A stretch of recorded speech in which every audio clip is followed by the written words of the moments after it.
Is the sky falling? Is the sky falling? Wait, hold on. No. I got to push this over here. Oh no. There it is.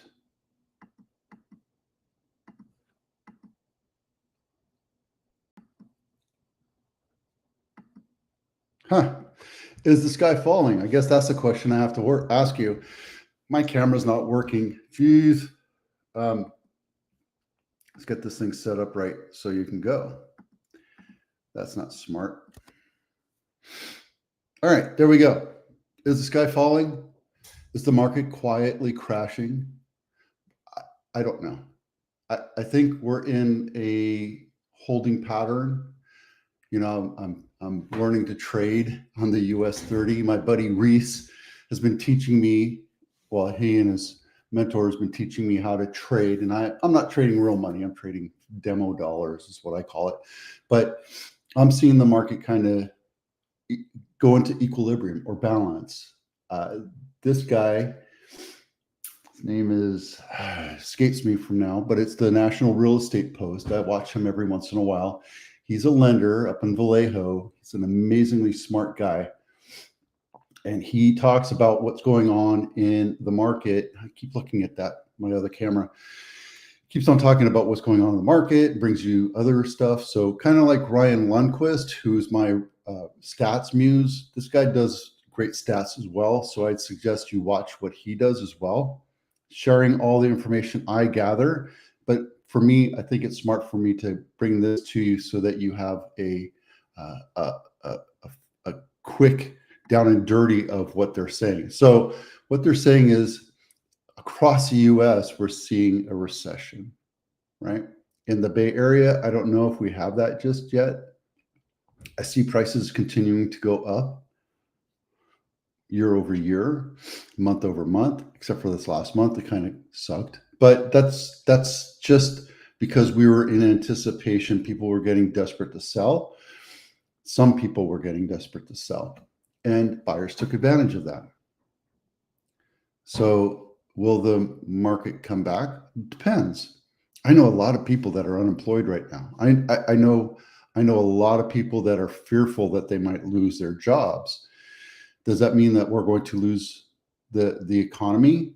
Does that mean that we're going to see a crash? Does that mean that the real estate market will trigger the crash? No, I think the automotive market is going to be the downfall of this market, and we're going to start seeing news articles about shadow inventory of repossessions on the mainstream news. Now, right now, we're seeing it on streams, on shorts, on different, Crash Bros videos and things like that. I don't think we're going to talk.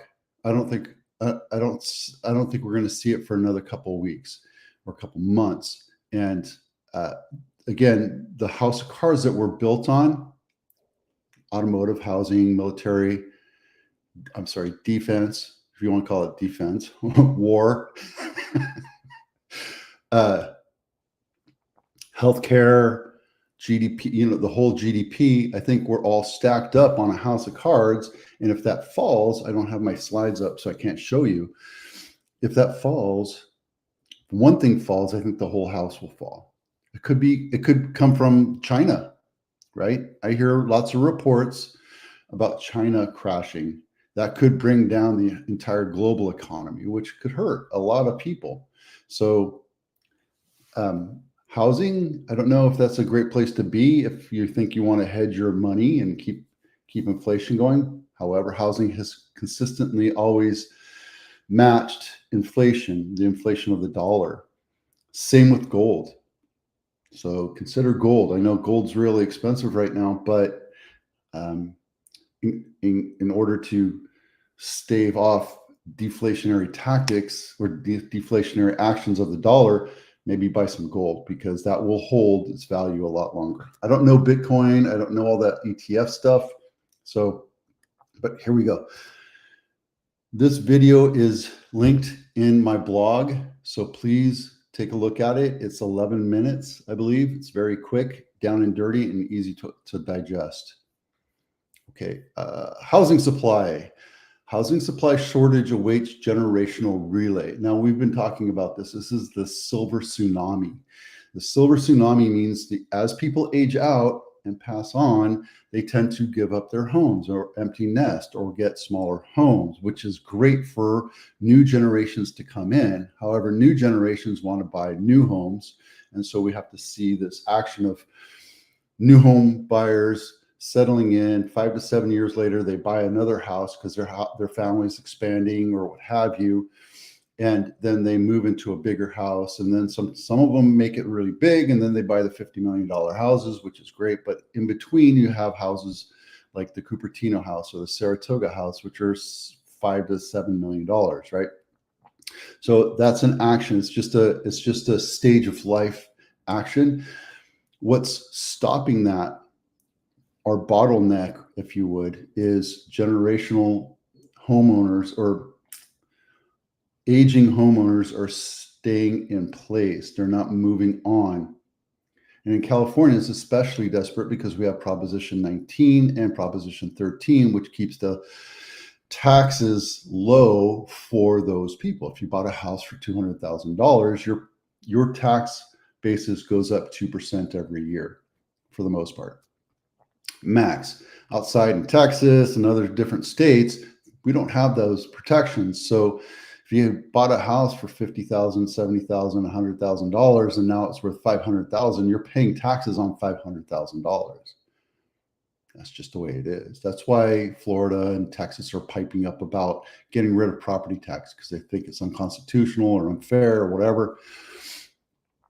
It's for the older folks that are no longer generating income, and they're resting on their savings and their retirement to get them through the rest of their lives.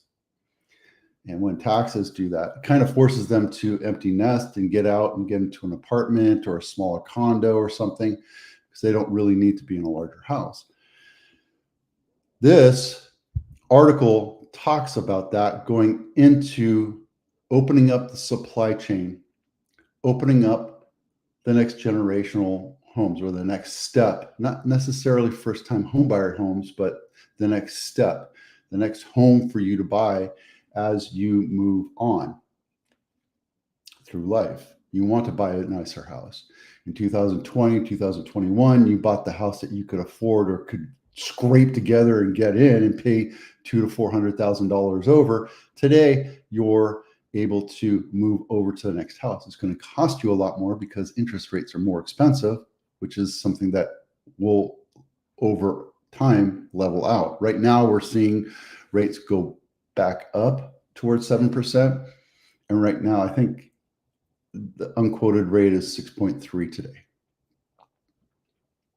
So this is a great article to read. It actually helps you understand the logic behind what's going on in our market. So take a look. If you haven't done so yet, download this home inspection checklist.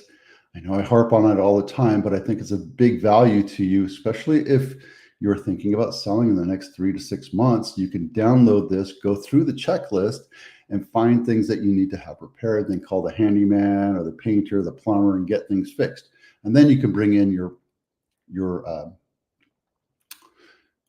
inspector so they can give you a clean report, and always disclose things that you repair.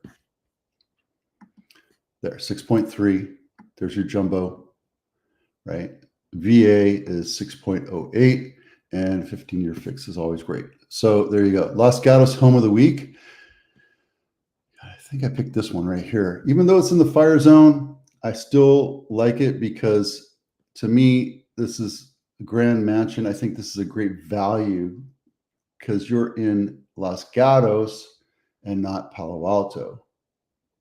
All the homes seem to be in San Mateo County or Palo Alto because that's where all the bazillionaires live. But if you really want a nice estate, I just walked this trail. I just walked this trail on Sunday. Yeah, that was cool.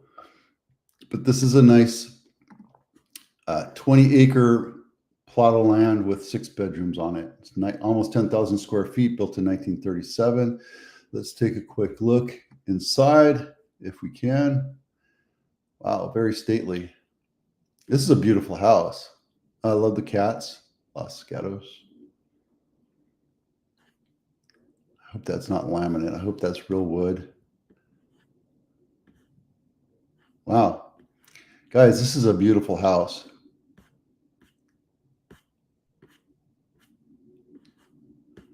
Okay. Again, these links are in the back. This is Los Gatos Home of the Week, and then highs and lows. This is the most expensive house sold in Santa Clara County this week. It was also the lowest list price to sales price ratio, 75%, 74.5. Listed at about $10 million, and it sold for 7.45, which is why you get the 7.5. And let's see real quick. Took 141 days to sell, so you got a 25% discount on it because they tried to make it a market maker. It wasn't a market maker because something was overpriced, and then they got desperate and they took it. Now, where is this? This is Kennedy Road. Let's open this up so you can take a look. There it is. It's off there, off of Los Gatos, but it's also in the fire zone. So you have to take Cypress Way and then a windy road to get to it. I'm sure there's other ways to get, no, that's it. That's the only way to get to it. So there's only one exit. You're in a fire zone. So if the fire actually happens, you better have some protection there. It's a beautiful house. Let's take a look inside real quick. Wow, opulent, very Tuscany.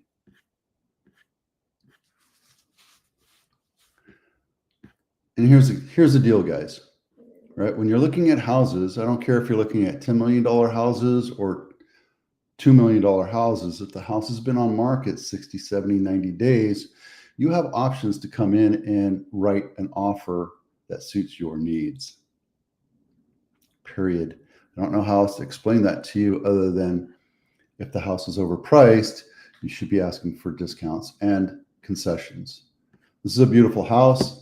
In a regular market, this probably could have sold at 10 million, but the market's contracting, and that's where we are right now. Let's take a look at this one. This is the highest list price to sales price ratio, Summerhill Ave in Los Altos.